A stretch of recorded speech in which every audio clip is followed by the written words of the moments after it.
মেঘনা আলম একজন মডেল। 2020 সালের 5ই অক্টোবর মেঘনা আলম মিস আর্থ বাংলাদেশ প্রতিযোগিতায় বিজয়ী হন। তবে সেই অর্থে তিনি সাধারণ মানুষের কাছে পরিচিত ছিলেন না, কিন্তু সাম্প্রতিক ঘটনা তাকে দিয়েছে ব্যাপক পরিচিতি। গত বুধবার সন্ধ্যায় পুলিশ তাকে আটকের কিছুক্ষণ আগে ফেসবুক লাইভে মেঘনা অভিযোগ করেন, ভাটারা থানা পুলিশ পরিচয়ে কিছু লোক তার বাসার দরজা ভেঙে ভিতরে ঢুকেছে।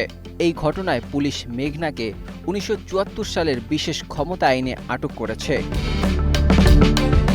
সম্প্রতি বাংলাদেশে নিযুক্ত সৌদি আরবের সাবেক রাষ্ট্রদূত ইসা বিন ইউসুফ আল দুহাইলাইন আনুষ্ঠানিকভাবে বাংলাদেশের পররাষ্ট্র মন্ত্রণালয়ে অভিযোগ করে বলেন, একজন নারী তাকে আর্থিকভাবে প্রতারিত করার চেষ্টা করছেন এবং বিভিন্ন হুমকি দিচ্ছেন। বিষয়টি পররাষ্ট্র মন্ত্রণালয়ের নজরে আনলে তাদের নির্দেশেই পুলিশ তদন্ত শুরু করে।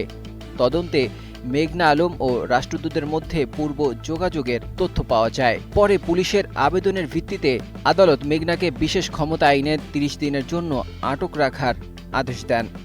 বর্তমানে মেঘনা আলম কাশিমপুর কেন্দ্রীয় কারাগারে আছেন।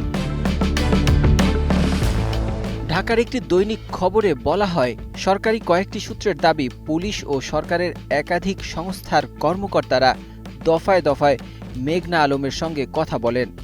তারা বোঝার চেষ্টা করেন ঢাকায় বিদেশি কূটনৈতিক মহলে কার কার সঙ্গে তার যোগাযোগ রয়েছে, সৌদি রাষ্ট্রদূতের সঙ্গে তার কোনো ভিডিও রয়েছে কিনা। এর বাইরে সৌদি আরবে বাংলাদেশের প্রায় 25 লাখ শ্রমিকের উপস্থিতি, বড় শ্রমবাজার সহ বিভিন্ন কারণে দেশটির সঙ্গে বাংলাদেশের সম্পর্কের গুরুত্বের দিকগুলো বিবেচনায় নিয়ে রাষ্ট্রদূত ইসার বিষয়টি থেকে মেঘনা আলমকে সরে আসতে অনুরোধ করা হয়। তবে মেঘনা কোনো প্রকার সহযোগিতা করতে রাজি না হওয়ায় পুলিশ তাকে আদালতে সোপর্দ করার সিদ্ধান্ত নেয়।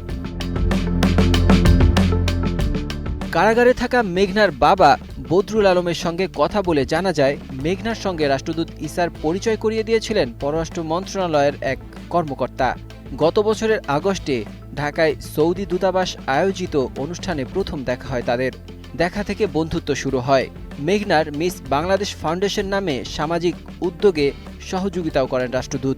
পরিচয়ের 4 মাসের মাথায় ডিসেম্বরের এক সকালে মেঘনা তার পরিবারকে জানায়, পরদিন তাদের বাগদান হবে। মেঘনার পরিবার তখন বিয়ের প্রস্তুতি নিচ্ছিল, কিন্তু বাগদানের কিছুদিন পরই রাষ্ট্রদূতের স্ত্রী ও সন্তান রয়েছে বলে মেঘনা জানতে পারে। এরপর থেকেই রাষ্ট্রদূতের সঙ্গে মেঘনার দূরত্ব বাড়তে থাকে। তিনি মেঘনার সঙ্গে যোগাযোগ কমিয়ে দেন। এক পর্যায়ে সম্পর্কের টানাপোড়েন শুরু হয়। মেঘনা তখন নিজের ক্ষোভ জানাতে চান। তিনি আরও জানান, তার মেয়ে চেয়েছিলেন রাষ্ট্রদূত শুধু দুঃখ প্রকাশ করুন, কিন্তু সেই আশ্বাস না পেয়ে সিদ্ধান্ত নেন বিষয়টি প্রকাশ্যে আনবেন। এদিকে বিশেষ ক্ষমতা আইনে মেঘনা আলমকে কারাগারে পাঠানোয় উদ্বেগ জানিয়েছে আন্তর্জাতিক মানবাধিকার সংগঠন অ্যামনেস্টি ইন্টারন্যাশনাল। এক বিবৃতিতে সংগঠনটি জানায়, এ কালো আইন ঐতিহাসিকভাবে দীর্ঘদিন ধরে মানুষকে অভিযোগ ও বিচারিক তত্ত্বাবধান ছাড়াই নির্বিচারে আটকের জন্য ব্যবহার করা হয়ে আসছে। এসব কাজের মধ্য দিয়ে প্রক্রিয়াগত সুরক্ষা এবং আন্তর্জাতিক মানবাধিকার মান ও প্রয়োগ গুরুতরভাবে লঙ্ঘিত হচ্ছে।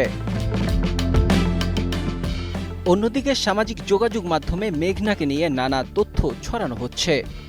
অনেকের অভিযোগ, গুরুত্বপূর্ণ ব্যক্তিদের সাথে ঘনিষ্ঠ হয়ে তথ্য পাচার করতেন। হানি ট্র্যাপ প্রসঙ্গও তুলেছেন কেউ কেউ, যদিও এই অভিযোগের ব্যাপারে কোনো গণমাধ্যমে বিস্তারিত জানাতে পারেনি। পুলিশের পক্ষ থেকেও এমন কিছু বলা হয়নি। ডিএমপির যে বিবৃতি, তাতে আন্তঃরাষ্ট্রীয় সম্পর্ক অবনতির প্রসঙ্গ জোরালোভাবে তুলে ধরা হয়েছে। এক্ষেত্রে কূটনৈতিক বিষয় হওয়ায় অনেক সূত্রই মুখ খুলছে না।